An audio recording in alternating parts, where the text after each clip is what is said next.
Sim. Vamos lá, gente, vamos acordar o povo, né? Sai acordando o povo. Tô bom pra aí. dormir hoje, né? Copia o link, compartilha, manda no WhatsApp, nos seus grupos, fala, acorda todo mundo que agora é hora de ir para a igreja. Agora é hora de ouvir a palavra de Deus, agora é hora de estudar. É, gente, é muito sério isso. Glória a Deus, né? A gente tem tempo para tudo, né, gente? Às vezes para Deus dá uma preguiça, né? Mas, graças a Deus, que Deus nos une no amor de Cristo e não desiste de nós. Isso. Sabe, queridos, que isso é uma coisa assim que que é uma esperança que eu tenho. Porque assim, eu não sei você, eu consigo olhar para mim e ver assim tanta coisa falha, tanta coisa assim. Talvez se eu fosse membro da minha igreja, né, e ficasse olhando para mim mesmo, eu acho que eu não ia me seguir não, porque eu ia ver um monte de coisa, né, a melhorar. Mas quando a gente vê que Deus não está olhando o que você está fazendo agora, de certo ou de errado, mas Deus está olhando na sua onisciência aquele que você está se tornando, a cada dia que passa você tem melhorado, tem se tornado alguém, né, mais parecido com o Senhor, conforme a imagem e semelhança de Deus que Ele te fez. Ah, queridos, aí enche de expectativa. Eu imaginar, eu pensar que hoje eu vou deitar, dormir e amanhã eu vou acordar um pouquinho mais parecido com Cristo, um pouquinho mais parecido com Jesus, porque eu ouvi a palavra dele, porque eu aprendi algo novo nesse dia, porque eu tive a oportunidade de vencer um pecado ou vencer um desafio nesse dia. Ah, gente, isso não tem preço. Então eu quero convidar você a seguir nessa linha de amor, de paz, né? Não de apontar o dedo para os outros, mas para si mesmo, né? E entender que todo dia a gente tem que ir crescendo, e é isso que importa. É por isso que nós estamos todo dia ouvindo e estudando a palavra do Senhor. Exatamente. Hoje então, queridos, nós vamos então estudar Atos capítulo 11, tá? Dando sequência, né? Aqui a construção da igreja, a formação da igreja, as perseguições, a difusão do evangelho, das boas novas. E nós vimos ontem Pedro na casa de Cornélio, né, o centurião, todo aquele dilema, puxa, ir lá, não ir lá, afinal de contas ele não era judeu, né, gente? Ele era um italiano, ele era alguém que era temente a Deus, mas não era judeu, e havia todo um contexto acerca de tipo assim, era mais ou menos assim, os circuncidados e os não circuncidados. Então quem não era circuncidado não era digno de estar com quem era circuncidado. Ou seja, quem não era judeu, né, não era circuncidado. Então não era digno de estar com um judeu circuncidado. Mais ou menos hoje, só para você tentar entender. Digamos assim, você já ouviu assim, aquelas pessoas assim, falam assim, ah, mas você não é católico. Ah, mas você não é evangélico. Então, quem diz? Como se, que se não for evangélico não vai para o céu. Se você não é do nosso gueto, né? Então... entendeu? Mais ou menos isso. Então Deus tem que quebrar todas esses velhos rudimentos antigos, né, religiosos, para mostrar o que é verdadeiramente a intenção do Senhor. Então eu quero convidar você então, junto conosco agora ao Atos capítulo 11, abre a sua Bíblia e nós vamos ler no nome de Jesus. Damos os bons dias no final, pessoal? No final. No final. Então no final, fica aí que a gente... Fica aí, gente, não sai não. Fica por aí. 11 então. Os apóstolos e irmãos de toda a Judéia ouviram falar que os gentios também haviam recebido a palavra de Deus. Assim, quando Pedro subiu a Jerusalém, os que eram do partido dos circuncisos o criticavam, dizendo: você entrou na casa de... Pedro então começou a explicar-lhes exatamente como tudo havia acontecido. Eu estava na cidade de Jope orando, caindo em êxtase, e tive uma visão. Vi algo parecido com um grande lençol sendo baixado do céu, preso pelas 4 pontas, e que vinha até o lugar onde eu estava. Olhei para dentro dele e notei que havia ali quadrúpedes da terra, animais selvagens, répteis, aves do céu. Então eu ouvi uma voz que me dizia: levante-se, Pedro, mate e coma. Eu respondi: de modo nenhum, Senhor. Nunca entrou em minha boca algo impuro ou imundo. A voz falou do céu segunda vez: não chame impuro ao que Deus purificou. Isso aconteceu 3 vezes e então tudo foi recolhido ao céu. Na mesma hora chegaram à casa em que eu estava hospedado 3 homens que me haviam sido enviados de Cesareia. O Espírito me disse que não hesitassem em ir com eles. Esses 6 irmãos também foram comigo e entramos na casa de um certo homem. Ele nos contou como um anjo lhe tinha aparecido em sua casa e disseram: mande buscar em Jope Simão, chamado Pedro. Ele trará uma mensagem por meio da qual serão salvos você e todos os da sua casa. Quando eu comecei a falar, o Espírito Santo desceu sobre eles como sobre nós no princípio. Então me lembrei do que o Senhor tinha dito. João batizou com água, mas vocês serão batizados com o Espírito Santo. Se, pois, Deus lhes deu o mesmo dom que nos tinha dado quando cremos no Senhor Jesus Cristo, quem era eu para pensar em opor-me a Deus? Ouvindo isto, não apresentaram mais objeções e louvaram a Deus, dizendo: então Deus concedeu arrependimento para a vida, até mesmo para os gentios. Então, queridos, do versos 1 ao verso 18 que nós lemos agora, né, ele está subdividido em algumas seções. A primeira delas, eu consideraria do versos 1 ao versos 3, que é o quê? Fala que os apóstolos, né, irmãos de toda a Judéia, ouviram falar que os gentios também haviam recebido a palavra.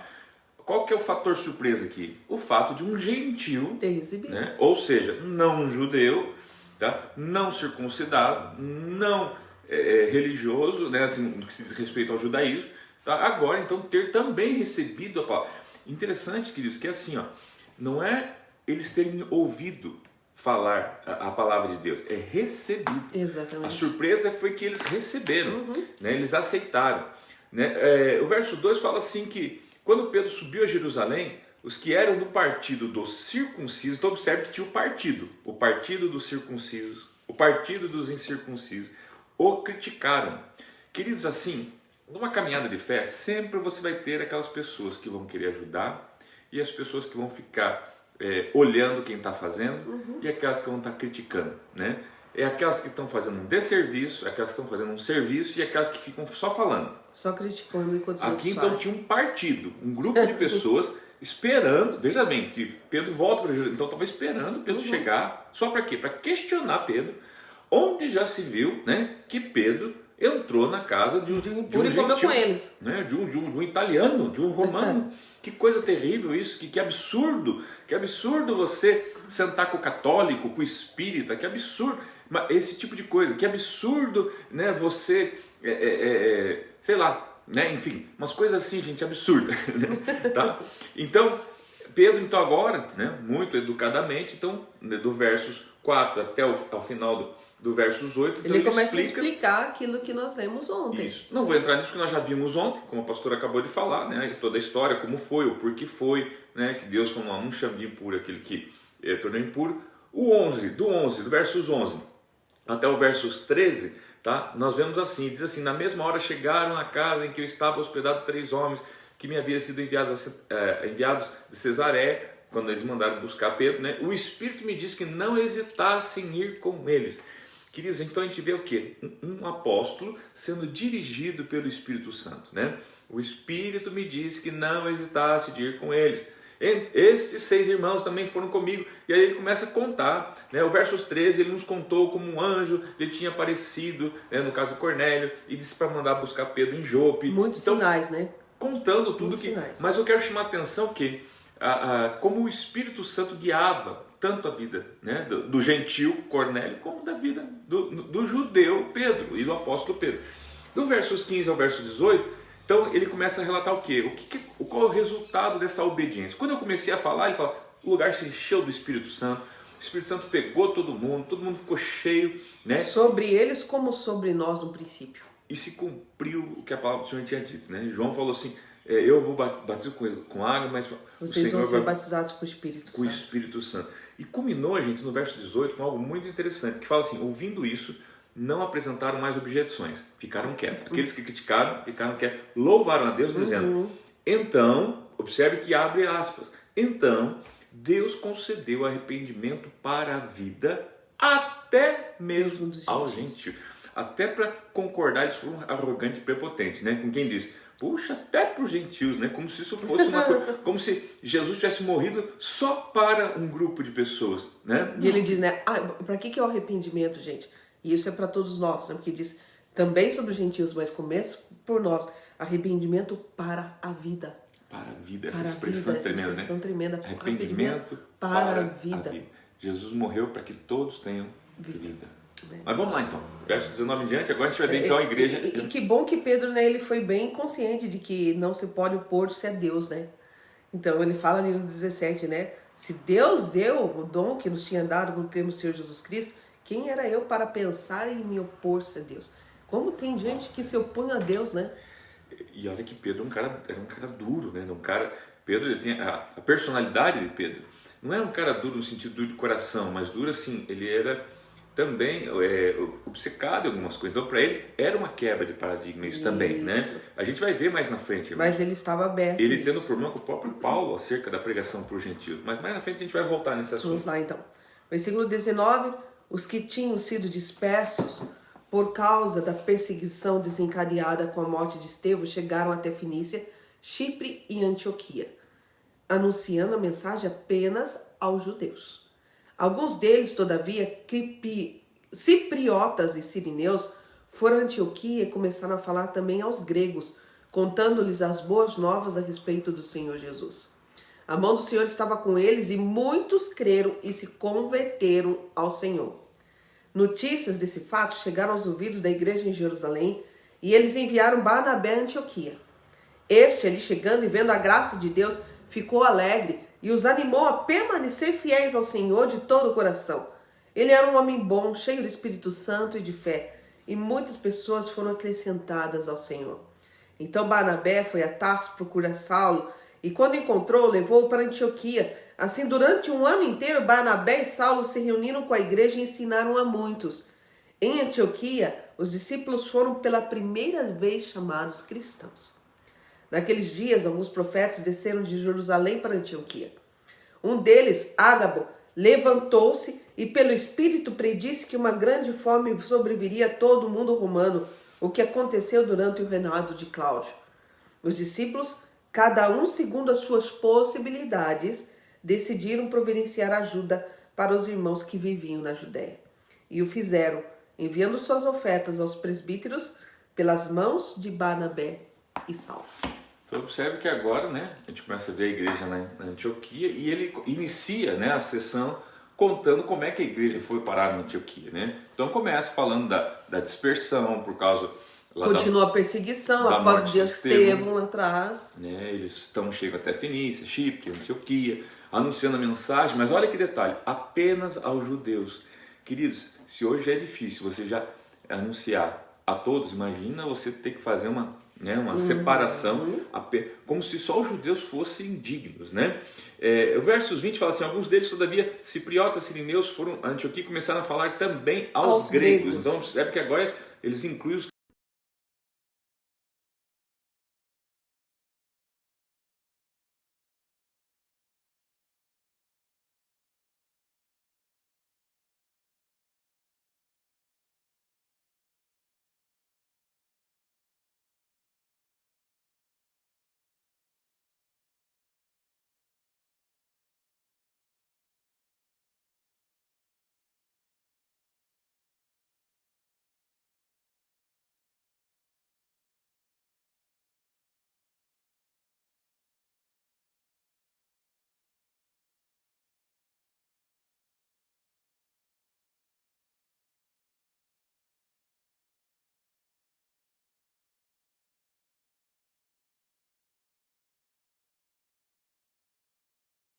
internet. Pouca gente talvez conheça Barnabé, mas ao mesmo tempo é um homem de tanta importância na Bíblia, né? E uma das coisas que marca Barnabé, queridos, a própria Bíblia relata, ela fala assim, ele era um homem cheio do Espírito Santo, tá?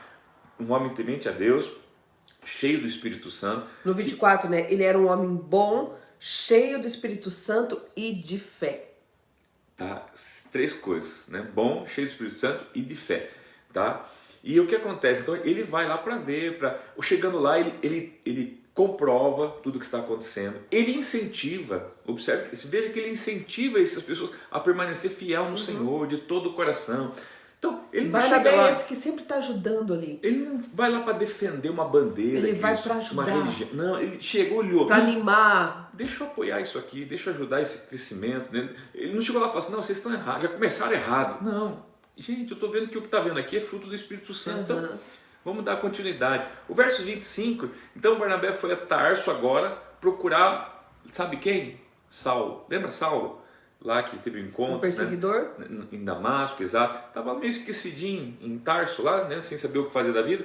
Então agora Barnabé vai lá atrás dele e encontra ele, traz ele para Antioquia, tá? E assim durante um ano inteiro, Barnabé e Saulo se reúnem com a igreja, que fica ali discipulando, ensinando a muitos irmãos. E ali na Antioquia, olha só, olha esse um ano de trabalho de Paulo, né, de Saulo no caso, e Barnabé. Em Antioquia, os discípulos foram pela primeira vez chamados cristãos. Sabe o que isso significa? Não é que foi dado um rótulo para eles, é que olharam para eles e falaram assim, não, Agora vocês se parecem pequenos cristos. Vocês são pequenos cristos. Porque ser cristão, né, é não pequenos era ser um judeu, cristos. um religioso, pequenos cristos. Pequenos cristos. Isso foi tremendo, queridos. Tá? Vemos agora no versos 27 em diante, tá? Falar de alguns profetas, cita um profeta em si, né? O Ágabo, ele teria predito que haveria uma fome. Você vê isso aqui confirmado ali próximo ao ano 46 depois de Cristo. Algumas versões falam de 41 a 54, mas é na época do imperador Cláudio que houve uma grande fome em Jerusalém, em toda aquela região, e esse profeta então ele prediz isso, tá?